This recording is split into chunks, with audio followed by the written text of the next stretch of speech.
Hello everyone, welcome to ETAuto. My name is Arushi Rawat and today we have with us Mr. Graffi, the chairman and MD for Piaggio India. So thank you so much, sir, for giving your time and congratulations on introducing Tuono, Tuono 457, and it is a legacy vehicle already. It just falls in association with the RS 457. So my first question to you is, what was the thought process in developing the Tuono 457 for India? Well, I have to say that it was a long journey. That I personally came to India in 2017, there was always a thought process to combine together the Aprilia legacy on motorbiking with the huge potential that we see in India for motorbiking in general. You know that India is one of the biggest, if not the biggest, motorbike market across the world, and is the fastest evolving market in terms of evolution of product and customer expectation. So as I said, it took some time. It was a long thought process. But first, we displayed a version, a prototype of 150 RS Tuono Aprilia at Auto Expo in 2018 in Delhi. From then onwards, we started exploring what could have been the potential evolution of the performance segment, not the commuter segment, that is not our area of interest, but the performance segment in India. And we identified into this segment the mid-size 400, 500cc, the most promising in perspective, not only in India, but also globally. That's why we initiated this journey more than 2.5 years back. First, conceptualizing and designing the two product platforms around the same core, the same heart that is the engine, that is definitely the distinctive element of the product itself, that is giving recognition to the product globally. And then around that, we design the product, we industrialize it fully in India. We designed the new manufacturing facility in Baramati. So a lot of factors combined together that took us today to this successful response that we had so far on RS and the very high expectation that we have for Tuono going forward. Very high expectations. So I want to understand one thing that you said, that you don't want to enter into the commuter segment for motorcycles. Is it because you've already got it covered with the Vespa and with the other offerings that you have, that you just want to take a segment, be the best in it, and then look on forward to the next segment? Consciously, as a Piaggio strategy, we wanted to invest in segments that are distinctive. We did the same choice in scooter segment, introducing Vespa and then Aprilia and SAR, that has created altogether new segment into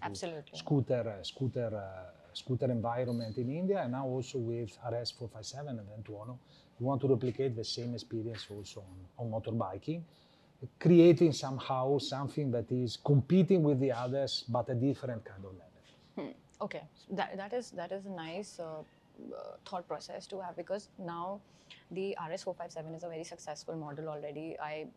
I'm not going out on a limb here to say this, because last year it has won every possible two-wheeler, every possible auto awards. Yes. You got it. I absolutely adore that motorcycle, and after riding it on for the Racers Day, and especially with Sawa as a pillion, I finally got to understand what is the actual capability of that motorcycle. So I tip my hat to that motorcycle, and that is the same thing that we expect from the Tuono 457. How different or how similar would you say both the bikes are, and what market share are you aiming at with both of them? In terms of sharing and distinction between the two products, what to mention that both products share the same platform. Yes. Because engine, chassis, suspension are, apart from some difference in terms of setting, are absolutely the same. Yeah, ratio. The rest of dressing of the product obviously is different. But it gives us this kind of distinction that we had, the kind of posture that you have on the bike, the kind of brutal but minimalistic styling design concept that we use on Tuono, but somehow different from all her siblings, previous siblings or bigger sister like the Tuono before, the Tuono 660, is giving us the possibility to attract also those customers that not only in India but also globally are maybe a little bit hesitant to choose for a product that is purely racing oriented like a race, and go for a product that is more flexible. True. And more urban oriented like Tuono. So this gives us the possibility to expand the consumer base, to attract more customers, and give them the possibility to experience what Aprilia 457 design philosophy is. So while we're on the design philosophy, I got a very interesting note that initially the front face was supposed to look like the 660. What made you shift from the 660 to this particular face? I mean, was it something, do you have? No, it was a conscious decision because we want always to surprise, we want always to be a breakthrough, and obviously everybody else was expecting a Tuono 457, what was somehow similar to what Tuono 660 is, with the fairing or integrated with the frame, and so the idea behind that was to create again something that is different, not only from the rest of product that we see in the market, but also from our history and our legacy. And I think that with Tuono, definitely we had won that challenge. Yeah, what is challenging also probably is that you're extending at a very fast-paced level, which is fantastic because the market is ready for it. What is the production and delivery ratio for the RS457, and what is the production for the Tuono 457 currently? It's what to mention that we just started the production of Tuono with the first production batch in the end of Jan. Now we are ramping up production capacity also with vendor, because some components, 90% are common, but some are definitely are specific. And we have also to increase the capacity of our vendor base to cater to the demand of both products. At the same time, cater also to the demand coming from export market, global markets, US, Europe, Asia Pacific. So now we are in the phase of combining all the different factors and ramping up production of the two models and reach full capacity by April-May. So for what is the delivery and production ratio for the RS457? It's been in the production for a year now, I think, I'm assuming. Would you be willing to share the numbers?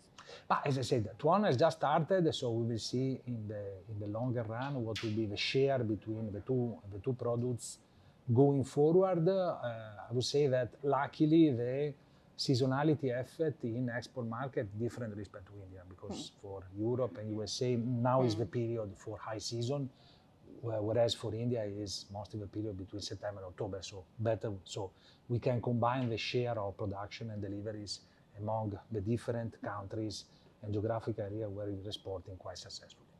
Out of the sales for last year or last quarter, what is the percentage for the export of the 457? It's been, we somehow produced more than 10,000 bikes in the financial year 2024-25, out of which more than 3,000 were dedicated for India. But what to mention that in India, the launch of commercial launch happened only in April-May. So first we gave priority to the other markets, so it's only 7 months down the line that we are selling and delivering RS. Oh, perfect. Then my last question to you is, what is the expansion plan for Aprilia now? What is on your mind? What is coming next from Aprilia? When you invest in a product like this, or a segment like this, obviously you have to plan to work in multiple directions. Definitely the product is the core, is the base that gives us the possibility to attract customers, potential customers, but it's not enough. Definitely with product we have done an excellent job, nothing to say about that. Second pillar of our growth in India, but also globally, is to invest into brand awareness. That is not only marketing, but also association with celebrity like John Abraham, that has given us an immense recall in the market, because apart from being who John Abraham is and representing India, is also a real biker, a real passionate of biking, and this is definitely a passion that me and him definitely we share. And the fact that he reached out to you. He reached out to me, He said this in a very candid fashion that he reached out to him. So he was not no, it's funny because we always were thinking about investing into a brand ambassador, and obviously he has always been the first choice in our mind. But Aprilia does not have a global brand ambassador. He's the first one. That's just and the funny thing that I was personally thinking, let me say, with my team, we are small, so he has been associated with Yamaha for long years. He has been chased by the biggest brands in India. So True. he will never be accepting an association with us. And I was quite surprised when I received his call one Monday evening.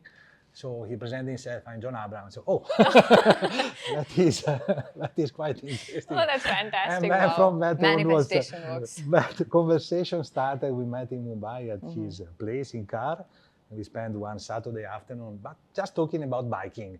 So the association came very, very natural from that point of view. So that was really a big luck that we can count on a person like him to support the brand.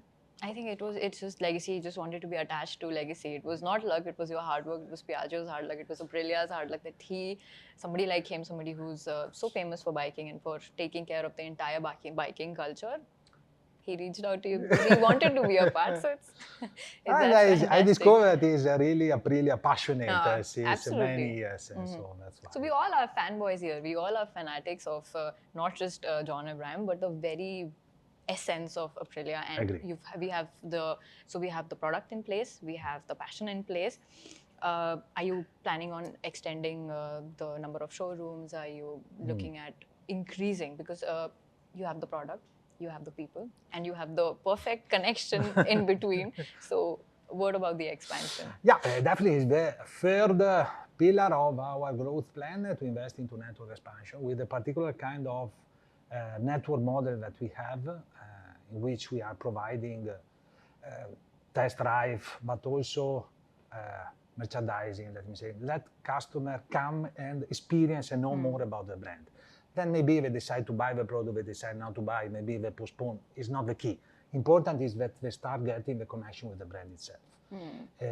So nowadays we have around 50 point of sales across India that are fully trained also in terms of sales, after sales and service. Also customization of product if ever it is required by the customer. We plan to expand to nearly 100 by year end. 100 by year to end, reach the 20 biggest metropolitan area in India, so that wherever you're placed, northeast, west, south, you have a possibility to go and touch the product, experience it. And experience it and really fall in love with it and then just go ahead and buy it. Thank you so much for your time. Thank you for your insights, and thank you. It was lovely meeting you always. Thank you. Thank you for coming. Thank you for watching this video. Do let us know in the comment section which one of the two Aprilias would you prefer, and if you would get into the boyhood just because of John Abraham. Let me know in the comment section. My name is Arushi Rawat. Thank you for watching.